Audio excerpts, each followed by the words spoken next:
Now I've got this Jonsered 920. I haven't run this in probably 10 years.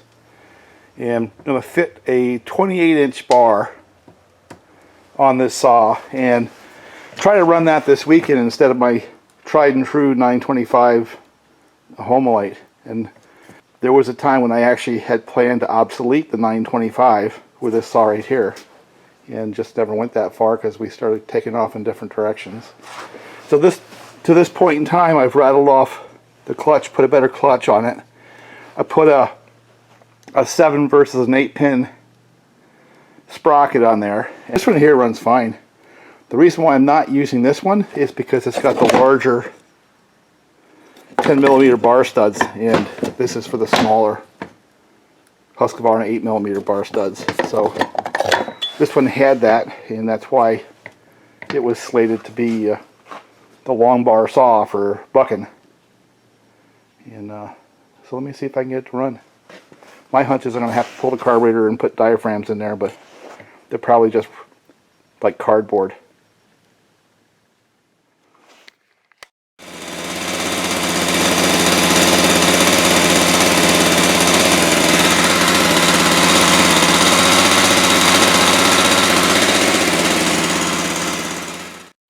Well, it runs.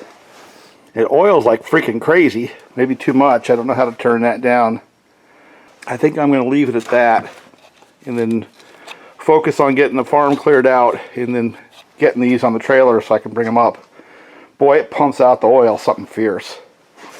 That was one of the reasons why I liked those saws, is they oiled really well. And that was back in the days when I was milling.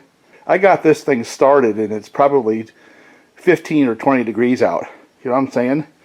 I dumped a little gas in the top, a little in the carburetor, and it fired right off. That was all it took. Who knows if it's got an air leak or not. You know, the idle's a little bit high. And other than that, it runs pretty good. I mean, it seems like it has pretty good top end on it. And this is another direction I think that the hobby can go.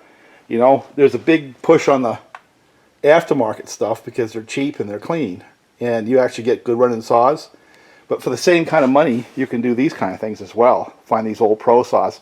You know what the difference is with these you have to do some research. And you also have to do the hunt because you can't find parts. So for the guy who is looking for instant gratification, you know, as a hobbyist, that's not a bad way to go right there. You know, blending with OEM parts like we're going to do. Or even taking a newer saw like the 372s like I've done for the last year. You know, for under 500 bucks you have a running saw. Same kind of money, if you can find the parts, you've got one of these big old monsters. And while it may not be as strong as like the Hudzel MS660 done right, they're cool. You know what I'm saying? And there's history, and they're metal, and they're unique. And I like them. So it isn't about logic. It isn't about who has the fastest cookie cutter. That's a whole different segment of the hobby. It's about finding old machines for me and bringing them back into a useful, you know, condition. Like I've done with the 70E and I've done with the outboards. I don't know if anyone's watched my outboards, but it's the same thing. You know, these fairly simple technology machines that were strong, reliable, well designed for the time. They're a little bit heavy relative to today's designs, like the 390s and stuff, but damn, they can cut, as you're going to see. So I enjoy these. This is part of what is really rewarding to me, is to be able to take a machine like that and get it to running. You know, and I did this 10 years ago. I was really into these back in the, I don't know, 2004, 5, and 6 era, 7 era maybe. I was doing the big McCullochs and the big Homelites, and then I ran into these. There was a barn full of these things where a guy was a dealer and he sold out. But he had collected some of this stuff in the barn, so I just went and bought all I could. And that's how I got started. This is even before I knew Bob, you know. I had built like 3 or 4 of these, and that's one of the reasons why we started talking, is because he was a Jonsered guy, and I was really into these. And the reason I was doing these was because I wanted to replace my McCulloch 797, which I did, to a fella out west. I got the worst of that deal by far, but it was my own fault. I really wanted to move into the Jonsereds at the time, so I swapped out. some distance and some McCullochs for what was supposed to be a 930 but was really just a 920. I didn't know any better, you know.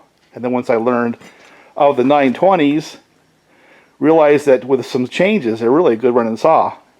The transfers at the bottom where they intersect with the cases, if you open them up the way the 930s are, they run a lot better, have more top end.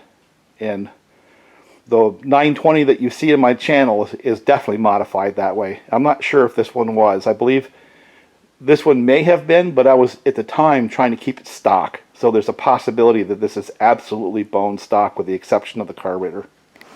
So I'm sharing because I like them. I'm not recommending because it's hard for people to bite into these things unless they like doing the travel, the research, the looking for parts, you know, and then having one of these things get pieced together over a period of time.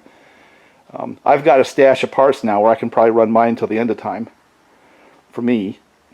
But to do that, it took me several years. And then I ran into Bob, and basically I gave him parts and he gave me parts until we had a bunch of running ones. And that was one of our early junk pile saw concepts. We didn't call it that then, but that's what it was.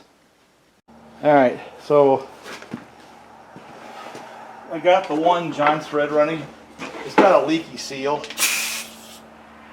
The one I just stuck together, PTO side seal, is leaking quite a bit.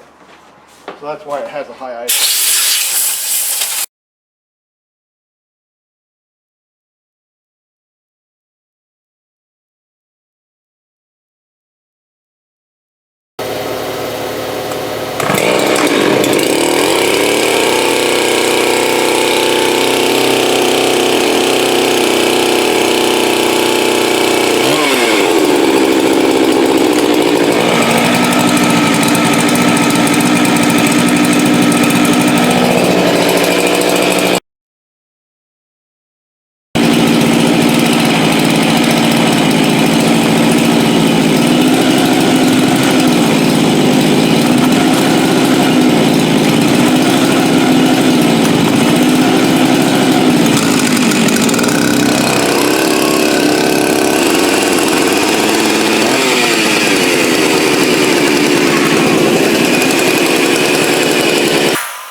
This one here, I had the switch turned off. I was trying to push it up and it was still over.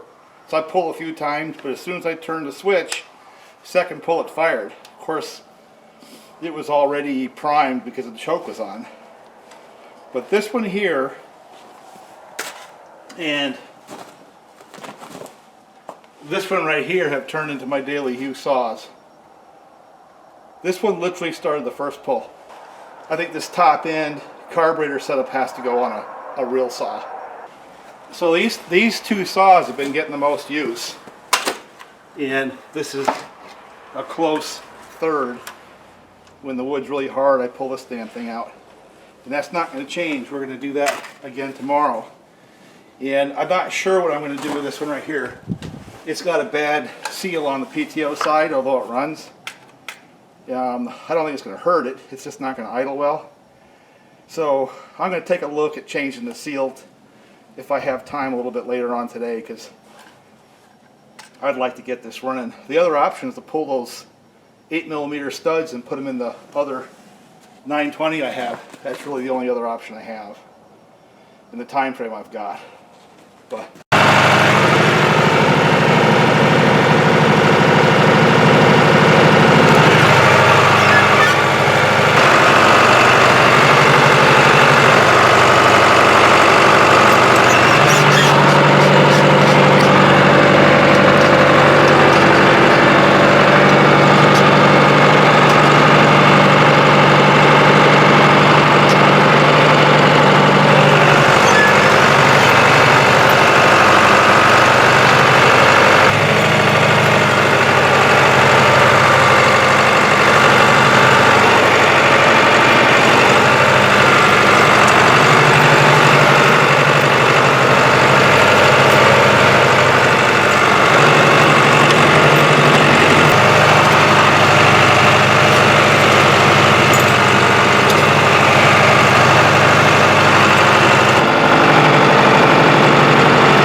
alright, what's all this about? Bob's coming up tomorrow and I want him to run the little red tractor. So this road here is the one that's at the top of the ridge. It goes down to the new shop. And then this goes down off the bank, kind of curls off to where I was running that 48mm build where I got stuck that time. That's a pretty steep grade right there. This old chained up tractor right here had no problem. Just did a lot of foot pedaling in order to get around this corner, as you can probably see. But I went all the way through the woods and broke out on the other side and then curled up to the top of the ridge again to where the new shop is. So it's a loop. And that means I can go on there and hook onto a log and skid my way through. So I went and got my eye slapped. I have to go look at that, but went through and pushed through all the brush and all that and kind of made a road so I can start skidding out that wood is what this was for, you know. It was a little bit rough, that poor thing, but it did it. I gotta go clean off my saw.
I got to remember that the switch is backwards on this one, or it'll never start. Not that it will anyway. Let's see if I can get this one to go. Backward switch.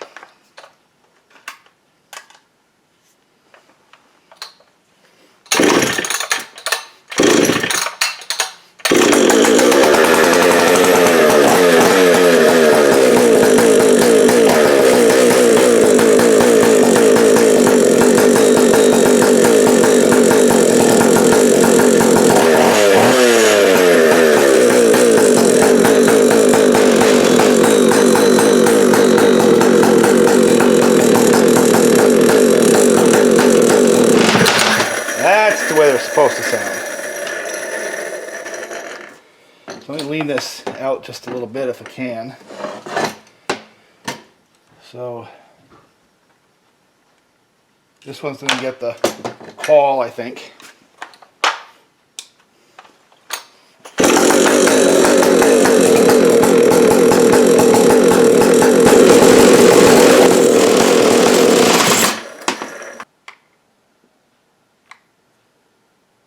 See where it goes with that.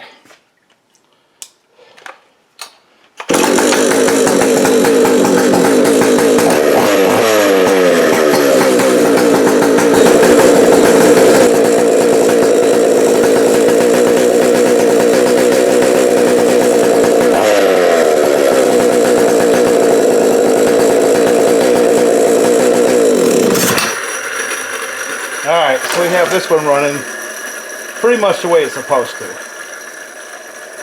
So, let me put it back together and see if I can't figure out how to get the bar on this one here. And this will be my 28.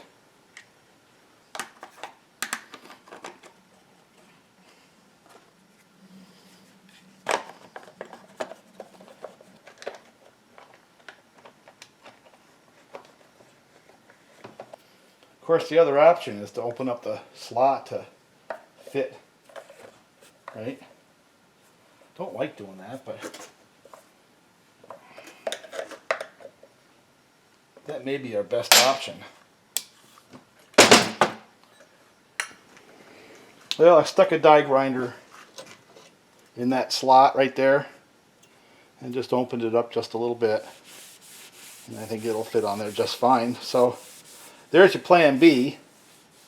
That saw seems like it runs pretty good, so it's going to get the call, and now we have a bar for it, right?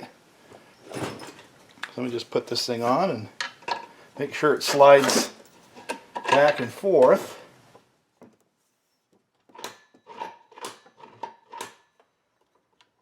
So let me get the guide plates on it. You got to make sure you have the guide plate with the top slot inside so the bar oil can get through, and then on goes your bar.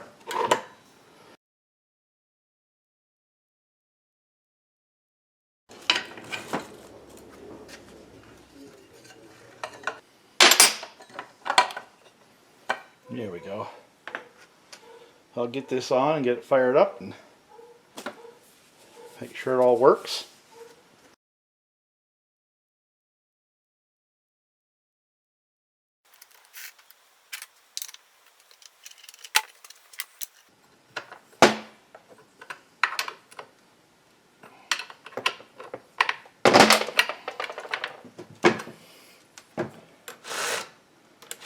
I think, guys, let's see if it'll fire in oil.